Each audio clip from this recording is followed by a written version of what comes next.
Good morning, guys. Welcome back to my channel. I'm sorry I've been absent post Christmas and New Year's, and that's when a lot of people actually wanted to start the diet and really needed the support. I was taking a few weeks out for myself, did a bit of traveling. I arrived back in Australia yesterday from Bali, and now I'm ready to get back into vlogs and help you and answer all the questions that you are asking.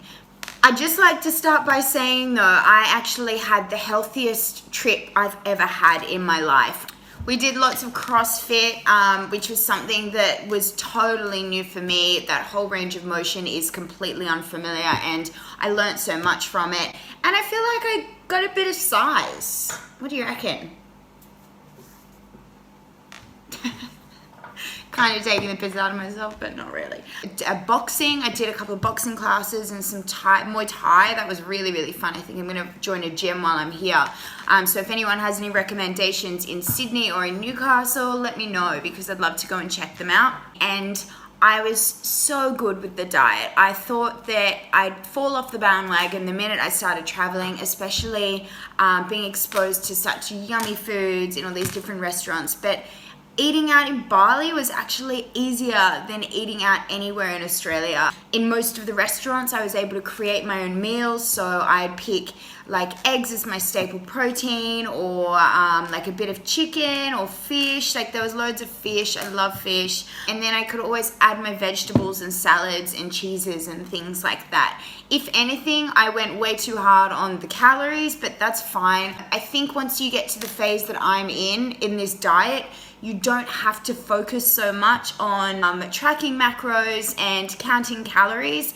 I just kind of listen to my body and like look at my body as well. Like if I can see changes that I'm not happy with, then that's something that would trigger a reaction, and I'd go back to tracking and just being careful with what I'm consuming.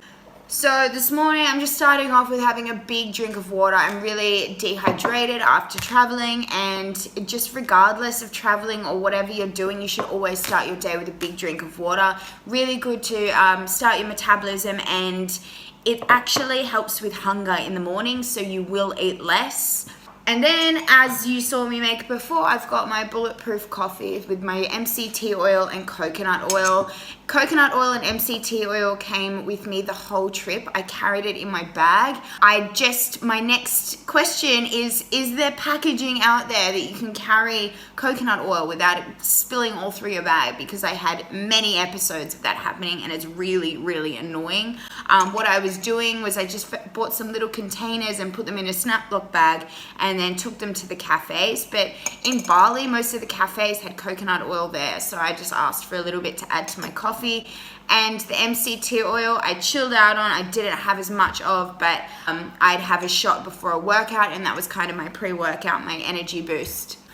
I am a person that absolutely loves whole foods. I love vegan foods. I always have vegetarian food. And in Bali, there is an abundance of this. There are a whole range of like vegan treats and sweets as well. So I had a cheat day. I went a little bit too hard on the cheat day, but it was just nice having that day where I kind of did treat myself. It was mentally really difficult to do, and I'm going to do a whole separate vlog on whether or not this diet is an obsession, an eating disorder, or just a diet, because I think there's a really fine line, and mentally it can be quite damaging if you don't do it correctly. So I think I'll just do a vlog on that and kind of talk you through my struggles and how I overcome these struggles. So since coming back, even though I don't feel unhealthy, there isn't a whole lot of change in my body composition. If anything, I'm just carrying a little bit more water.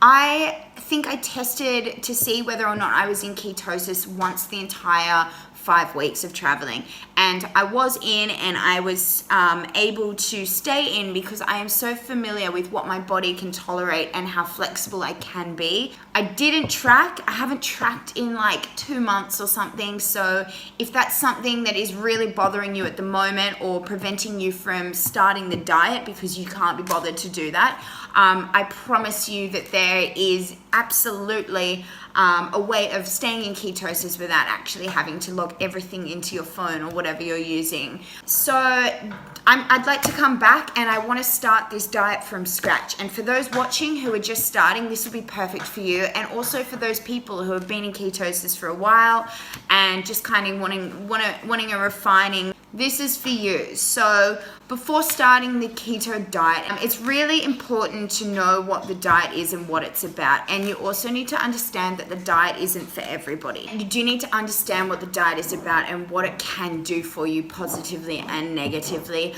There are a fair few symptoms that come about when starting this diet, and they're not great, and it's just whether or not you're determined and willing to get through them.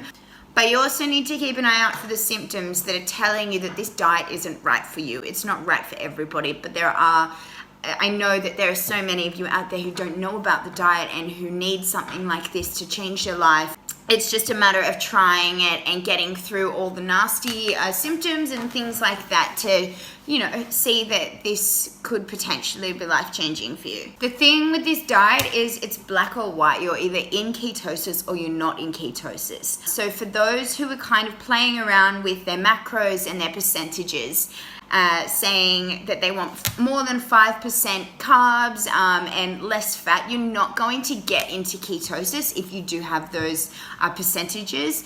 To be on the ketogenic diet, it is strictly low carb, high fat, and moderate protein. So anything above 5% of your total calories for carbs will most likely prevent you from going into ketosis. With the fats, so many people are scared of putting them up. I'm on 85% fat, so 85% of my total calorie intake for the day will be fats. This is a common struggle for people when they're starting the diet, like putting oil and things in coffees, eating foods that you've never really eaten before, like processed stuff and whatever.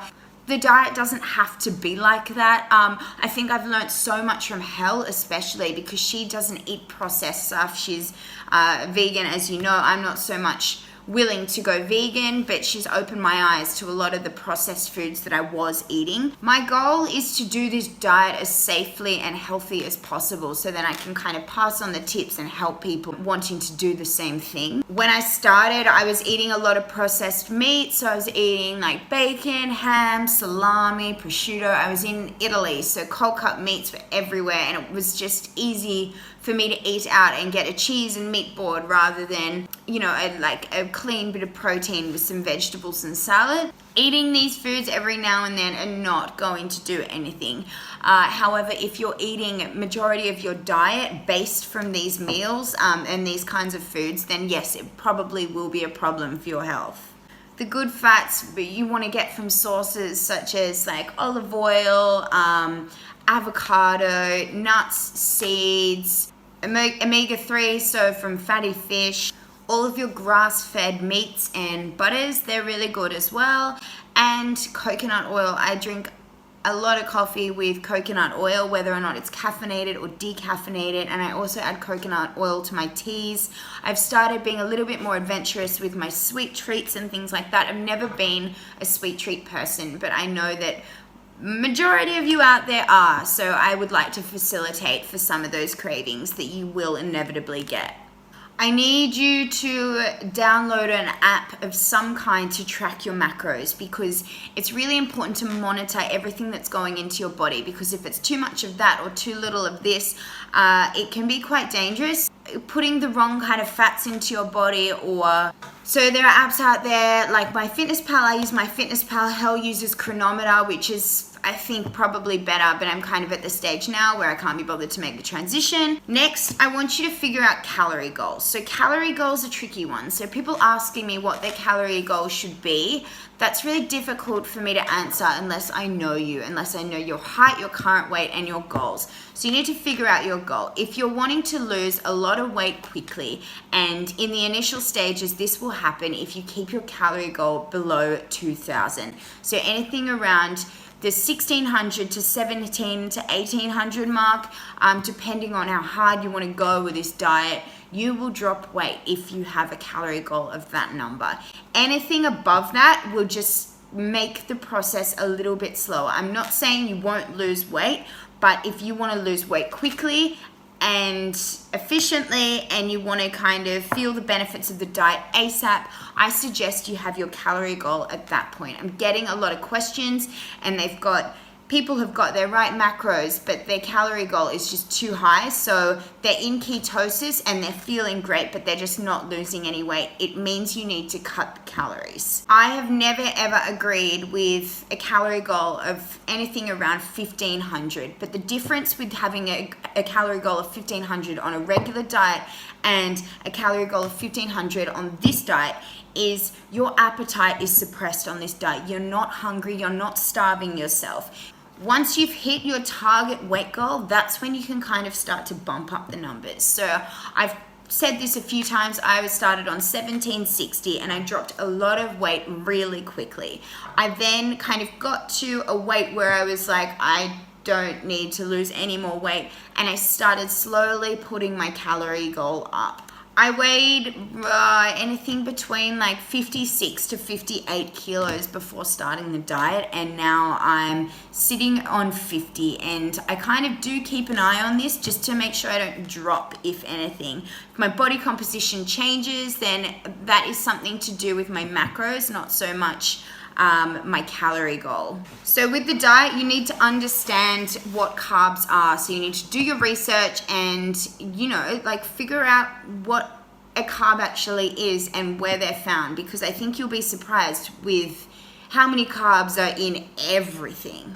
You're calculating net carbs, so from your total carb intake of the day, you're able to minus your fiber from that day, and that will give you more carbs to play with. So you want to eat fibrous foods the best you can, but unfortunately with fibrous foods comes carbohydrates. When calculating the net carbs and minusing the fiber, you need to be really careful with reading labels. So in one of my early videos, I recommended to eat Quest bars, and I didn't realize until I had like 1 million people comment on the video saying that they had already calculated the net carbohydrate total.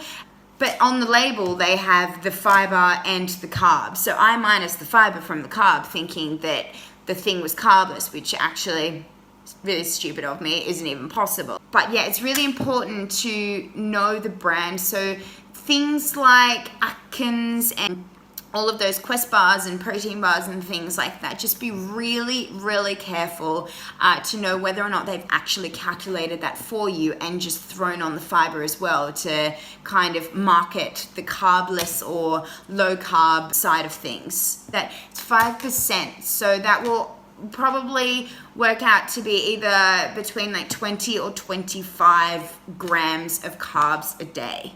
Protein. I go over my protein every single day and I don't care. But when I first started, I think that's probably what prevented me from going into ketosis quickly. So if anything, I just recommend you're really strict with your proteins starting the diet. So you're focusing on your leafy greens and your vegetables and your fats. And finally, and most importantly, fats. Don't be afraid of the number that Chronometer or MyFitnessPal or whichever app you're using gives you. You need to get these fats in if you're going to go into ketosis. Your body needs a fuel source, whether or not it's carbs or fats. It can't have both. And unfortunately, carbs are always going to win over fats. So if you're giving your body both, it's going to take the carbs. In order to get your fats up without greatly affecting your carb and protein content, I would honestly suggest putting oil in everything. Coconut oil is not bad for you, it's actually good for you. So I have so much of that. Just be careful because it is calorie dense as well. 1 tablespoon is between like 110 or 120 calories. And just before I wrap up this vlog, I'm just going to go back to the processed topic again. I'm seeing channels and people kind of making replacements for what unhealthy meals, but trying to make them keto by replacing the ingredients with really processed ingredients such as like whipped creams and sweetener replacements and things like that. These aren't good for you. Yes, you may get into ketosis by having them, but you're going to experience later issues down the track because you're getting nil nutrients and minerals from them, and you're filling in your calories and your macros with unhealthy, nothing ingredients. When you're starting this diet, you can't think about cheat meals that early. You don't deserve a cheat meal yet. You have to do the hard run of getting into ketosis, and then once you're adapted, that's when you can kind of play around. People need cheat meals. I need a cheat meal every now and then just so I can, get back on track and refocus after a plateau.